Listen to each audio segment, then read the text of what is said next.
Hello students, good morning, how are you. बच्चों, आज हम स्टार्ट करेंगे क्लास 9th मैथमेटिक्स का चैप्टर है लीनियर इक्वेशन इनटू वेरिएबल। ठीक है, और ये इसका फर्स्ट लेक्चर है और हमारा यहाँ पर जो टॉपिक है वो linear equation in two variable chapter, और यही हमारा टॉपिक भी है। इसी के बारे में हम डिस्कस करेंगे कि लीनियर इक्वेशन इनटू वेरिएबल है क्या, कहते किसे हैं, इसको किस तरह फॉर्म करेंगे, ये हमें किस तरह हमारी डेली लाइफ में हेल्प करने वाला है, मैथमेटिकली इसको सॉल्व कैसे करते हैं, और यहाँ पर बहुत ज़्यादा है नहीं, और ज्योमेट्रिकली ये किसको रिप्रेजेंट करता है। तो जो भी चीज़ें आपके क्लास 9th लेवल पर इस चैप्टर में गिवन है उसको हम डिस्कस करेंगे। आज जो हम करने वाले हैं, सबसे पहले तो हम जानेंगे कि इसका इंट्रो क्या है, कैसे है, क्या हम इसके बारे में पहले भी जानते हैं या नहीं, या अभी फर्स्ट टाइम पढ़ रहे हैं। दूसरी बात ये हम जानेंगे कि यहाँ पर जो लीनियर इक्वेशन इनटू वेरिएबल है उसको डिफाइन कैसे किया गया, उसका एग्जाम्पल कैसे लिख सकते हैं। और तीसरी बात हम ये समझेंगे यहाँ पर कि हम लीनियर इक्वेशन का जो सॉल्यूशन क्या होता है, सॉल्यूशन ऑफ लीनियर इक्वेशन, और यहाँ पर क्या तरीके हैं उसको फाइंड आउट करने के, हम इसके बारे में डिस्कस करेंगे। ठीक है, तो मैं सबसे पहले आपको ये समझाने की कोशिश करता हूँ कि linear equation it is not first time for you that you are going to learn about the linear equation. आपने पहले क्लासों में भी इसको पढ़ के रखा है और वहाँ पर आपको ये बताया गया था कि कोई भी इक्वेशन, लेकिन बस फ़र्क ये है कि अब हम जब लीनियर इक्वेशन पढ़ेंगे तो हमारे इक्वेशन में मैथमेटिकल फॉर्मुलेशन में दो वेरिएबल का इन्वॉल्वमेंट होगा, और पहले की क्लासों में जब पढ़ते थे तो वहाँ एक ही वेरिएबल होता था। उस टाइम जब हम लीनियर इक्वेशन पढ़ते थे पहली क्लासों में तो हमने देखा था इक्वेशन, पहले मैं आपको ये समझा देता हूँ कि इक्वेशन का मतलब क्या है। इक्वेशन का मतलब ये होता है कि किसी भी सिचुएशन को इस तरीके से रिप्रेजेंट करना, लेफ्ट और राइट साइड दोनों बैलेंस हो किसी पर्टिकुलर वैल्यू के लिए। ठीक है, जैसे कि मैं आपसे बोलूँ कि 2x + 5 इज इक्वल टू 7 अगर लिखा हुआ है तो इसका मतलब है कि ये सही होगा, इसका लेफ्ट साइड है, राइट साइड है, जब x की वैल्यू 1 होगी। ठीक है, तो किसी पर्टिकुलर वैल्यू के लिए लेफ्ट और राइट का सही होना, अगर ऐसा है, दो साइड हैं, दोनों बैलेंस हैं, तो उसको हम इक्वेशन कहेंगे। ठीक है, यहाँ पर हम पहले बात करते हैं linear equation in one variable की। तो हम देखेंगे कि उसमें जो linear equation in one variable हमें सिखाया गया था वो ये था, ax + b is equal to 0। इस पार्ट को, ये जो आप पार्ट देख रहे हैं, इसको हम लोग कहते हैं लेफ्ट हैंड साइड, LHS कहते हैं, और ये जो होता है वो राइट हैंड साइड होता है। और ध्यान रखेंगे इस पर्टिकुलर सिचुएशन में a बिल्कुल 0 नहीं हो सकता, बिकॉज अगर a 0 हुआ, जबकि a और b एक रियल नंबर हैं, तो अगर a 0 हुआ, रियल नंबर 0 भी एक रियल नंबर है, अगर a इन केस 0 होता है तो ये जो टर्म है, ये जो टर्म आप देख रहे हैं, ये टर्म पूरा का पूरा वैनिश कर जाएगा। वैनिश कर जाएगा मीन्स ये खत्म हो जाएगा, तो हमारे पास सिर्फ b रह जाएगा और b = 0 होगा। तो वो किसी वेरिएबल में नहीं होगा, वो एक स्टेटमेंट होगा b = 0, मतलब b की वैल्यू 0 है। वो कोई जो है किसी टाइप का वो रिलेशन नहीं बताएगा, इसमें कोई वेरिएबल का इन्वॉल्वमेंट नहीं होगा। तो जो linear equation in one variable की हम बात करेंगे वो यहाँ पर सही नहीं रह जाएगी। ठीक है, तो उसके लिए हमारे पास ax + b = 0 जैसी सिचुएशन होनी चाहिए, जिसमें a का बिल्कुल 0 नहीं होना जरूरी है, a 0 नहीं होना चाहिए, और a और b दोनों रियल नंबर होने चाहिए। तो इस तरीके से हम ये समझेंगे। जैसे एग्जाम्पल के लिए मैं आपसे कहता, जैसे मान लीजिए कि मैं आपसे कहता कि right example of linear equation in one variable, तो वेरी सिंपल, आपको क्या करना है, एक वेरिएबल कंसीडर कर लेना है। ये कभी ज़रूरी नहीं है कि हमेशा हम x ही लिखेंगे, हम y भी लिख सकते हैं। We can take any out of 26, हम उन 26 में से कोई भी वहाँ पर यूज़ कर सकते हैं, उसको डिफाइन करेंगे कि ये यहाँ पर वेरिएबल है। ठीक है, तो मैं आपसे बोलूँ कि अगर इसका एक एग्जाम्पल लिखना हो, या एक या जितने एग्जाम्पल लिखने हो, तो बहुत सिंपल है। मैं लिखूँगा 2x + 5 is equal to 0 etcetera. आप भी जितने चाहें उतने एग्जाम्पल आप यहाँ से ले सकते हैं, लिख सकते हैं। तो सबसे पहली कंडीशन हमारे पास ये रहती है कि हम पास linear equation in one variable को समझें। फिर इसी में आया था कि इसको सॉल्व कैसे करते हैं, solution of any linear equation, किसी भी कितने भी वेरिएबल में हो, 1 वेरिएबल में हो, 2 वेरिएबल में, उसका मतलब ये होता है कि हमें यहाँ से वैल्यू फाइंड आउट करनी है जो वेरिएबल इन्वॉल्व है उसकी। अगर 2 वेरिएबल, ऐसा नहीं है कि हम सिर्फ एक की बात करेंगे, हम बात करेंगे 2 वेरिएबल की भी, उसके भी सोल्यूशन फाइंड आउट करेंगे, वो भी पॉसिबल है। हम बात 3 वेरिएबल की भी करेंगे, उसके भी सोल्यूशन फाइंड आउट करेंगे। तीनों वेरिएबल की वैल्यू निकलेगी, डिपेंड करता है स्टैंडर्ड क्या है, किस लेवल पर हम काम कर रहे हैं, हम कौन सी क्लास में पढ़ रहे हैं। ठीक है, तो फिलहाल हम आपको 1 और 2 वेरिएबल के बारे में बात करेंगे। उसके बाद जब हम क्लास 12 में पढ़ेंगे तो हमें वहाँ पर 3 वेरिएबल्स के बारे में डिस्कस करने का मौका मिलेगा। तो यहाँ से अगर आपको कभी भी in case if you want to find the solution of a linear equation in one variable, तो आपको ज़्यादा कुछ नहीं करना है, बस आप दिमाग में ये रखें कि हमें यहाँ से जो वेरिएबल है उस वेरिएबल की वैल्यू कैलकुलेट करनी है। बस आप अपने दिमाग में ये रखें कि जो वेरिएबल यहाँ पर है उसकी वैल्यू निकालनी है। वैल्यू निकालने के लिए क्या करेंगे, जैसे ये आपको देख रहा होगा कि यहाँ पर एक लीनियर इक्वेशन है, आप अपने माइंड में एक पर्टिकुलर एग्जाम्पल ना रखें, एक जनरल स्टेटमेंट रखें। जैसे ये लिखा हुआ है ax + b = 0। Solution of linear equation means we want to find the value of x, मतलब हम x की वैल्यू फाइंड आउट करना चाहते हैं। तो x की वैल्यू कैसे निकालेंगे, सबसे इजी और सबसे आसान भी है ये, देखिए कैसे। आप क्या करेंगे, आप इसको लिखेंगे ax, यहाँ पर ऐसे लिख लेंगे और जो भी कांस्टेंट टर्म है उस कांस्टेंट टर्म को यहाँ से यहाँ शिफ्ट कर देंगे। आपको पता है कि पॉजिटिव नेगेटिव और नेगेटिव पॉजिटिव ये सारे चेंजेस आप जानते हैं। अब आप देख रहे हैं कि अगर हम यहाँ से x की वैल्यू निकालेंगे तो ये -b/a होगा। This is the solution of this linear equation. अच्छा, जो सोल्यूशन होगा लीनियर इक्वेशन का, कैसे हम चेक करें कि हम सही हैं कि नहीं सही हैं। अगर हमने कोई सोल्यूशन निकाला है, हम कहते हैं कि ये सोल्यूशन है लीनियर इक्वेशन का, तो उसको चेक करना बहुत ज़रूरी है। और चेक करने का प्रोसेस ये है कि आप ये जो x की वैल्यू है उस वैल्यू को यहाँ पर लाकर पुट कर दीजिए, और अगर ये पूरा रिजल्ट, ये पूरा इसका left hand side equal to right hand side आ जाता है, अगर इसका पूरा result left hand side equal to right hand side आता है, तो इसका मतलब है आपका ये सोल्यूशन, ये x की वैल्यू सही है। ये तो था इंट्रो जो पिछली क्लासों में आपने कहीं पढ़ के रखा था। बट आज हमारे पास जो टॉपिक है वो ये है, लीनियर इक्वेशन इनटू वेरिएबल। ये मैथमेटिक्स का ऐसा टूल है, एक ऐसा कॉन्सेप्ट है जो हमको डेली लाइफ में बहुत हेल्प करने वाला है। First of all I want to explain the definition of this, and after that I will take one example related to our daily life and we will find linear equation in two variable very easily. तो आप देखेंगे कि हम अपनी daily life की situations को equation के form में ला सकते हैं, कोई बड़ा इशू नहीं है। जैसे मैं आपसे बोलूं, ये लिखा हुआ है लीनियर इक्वेशन इनटू वेरिएबल, ठीक है। An equation of the form of ax + by + c = 0।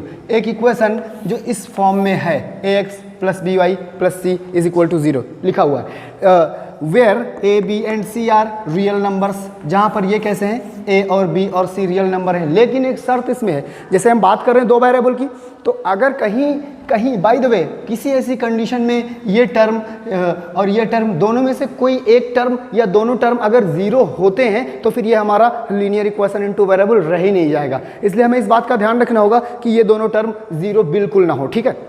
तो अगर इन टर्म को 0 नहीं होना है, तो इन टर्म को, तो वेरिएबल के बारे में तो हम कुछ कह ही नहीं सकते, because it is variable. We can take any fix decision about only the real numbers. तो हमें यहाँ पर एक पर्टिकुलर कंडीशन अप्लाई करनी पड़ेगी, जहाँ पर a की वैल्यू जो है वो 0 नहीं है और b की वैल्यू भी क्या है, वो 0 नहीं है। क्योंकि अगर a 0 होगा तो ये 0 हो जाएगा, ax वाला टर्म, और अगर b 0 होगा तो by वाला टर्म 0 हो जाएगा। अगर कोई एक भी 0 हुआ तो टू वेरिएबल का इक्वेशन नहीं रह जाएगा, और दोनों हुए तो बिल्कुल वो तो लीनियर ही नहीं रह जाएगा, ठीक है। तो इस बात को ध्यान में रखेंगे।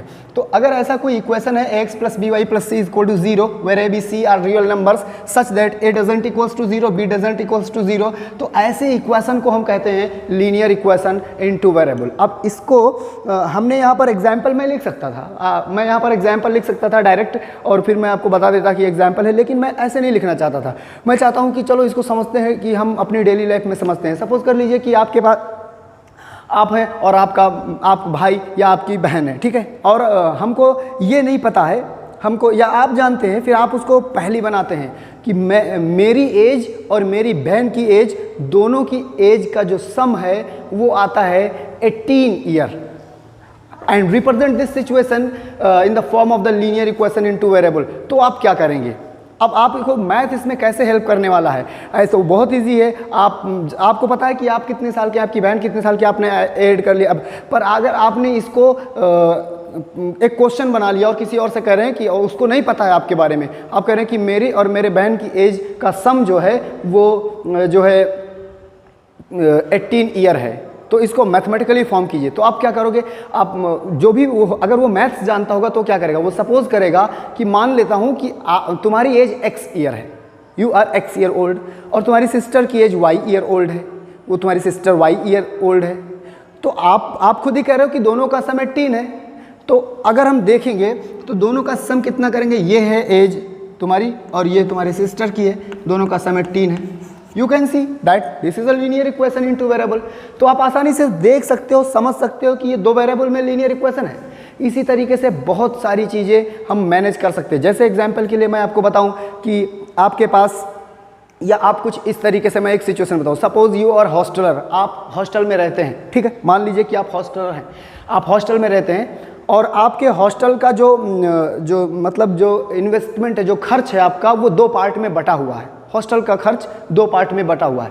एक पार्ट ऐसा है जो डिपेंड करता है कि आप वहाँ रह रहे हैं, सिर्फ रहने के लिए, रूम के लिए, वहाँ रहने के लिए, एक पार्ट ये है। और एक पार्ट ये है जो डिपेंड करता है कि कितने दिन आप मेस का यूज़ करते हैं, कितने दिन आप मेस का यूज़ करते हैं, ठीक है।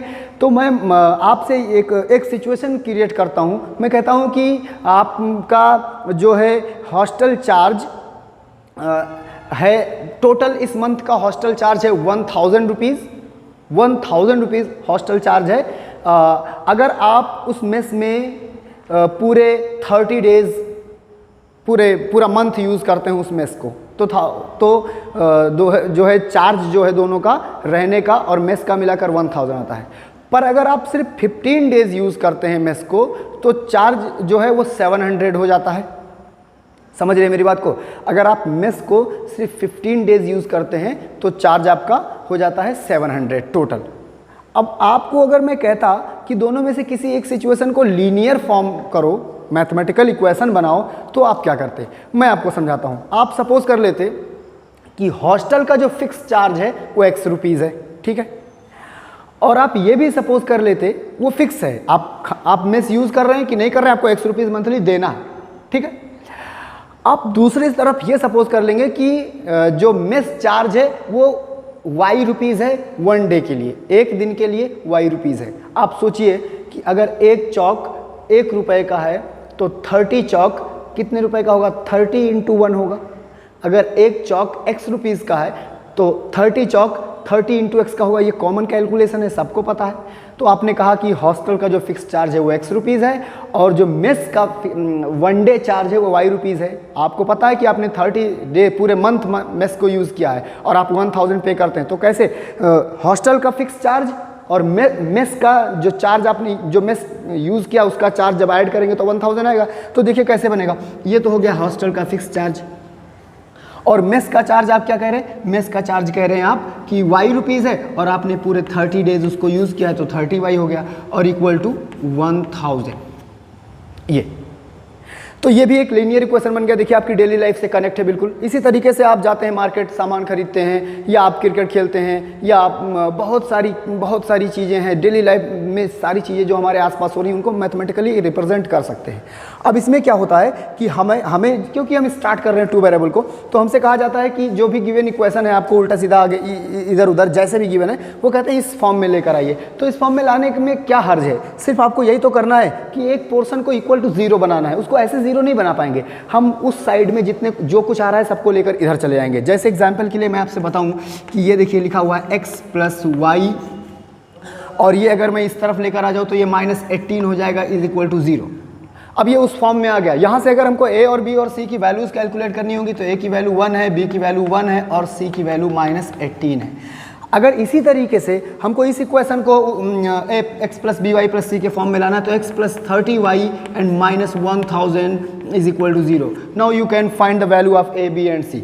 तो स्टूडेंट्स आपने समझ लिया कि लीनियर इक्वेशन इन 1 वेरिएबल क्या था, सॉल्व करने का तरीका, लीनियर इक्वेशन इन 2 वेरिएबल क्या था, और इसका सॉल्यूशन अभी आपको नहीं बताया गया है। ठीक है, आपको एग्जांपल बताया, इसको फॉर्मुलेट करना बताया हूँ। ठीक है, अभी मैं आपको समझाता हूँ कि हाउ कैन वी सॉल्व करने के तरीके अलग अलग हैं, डिपेंड करता है जैसे आपकी क्लास बढ़ेगी आप 3-4 मेथड समझोगे वहाँ पर यहाँ पर हम सोल्यूशन ऑफ लीनियर इक्वेशन क्या कहते हैं, क्या होता है, ये मैं आपको बताता हूँ। आप इसको नोट करें क्योंकि ये बहुत अच्छे तरीके से अरेंज है, ये आपको हेल्प करेगा। ठीक है, फिर मैं आपको बताता हूँ solution of a linear equation या लीनियर इक्वेशन का सॉल्यूशन क्या है। ओके,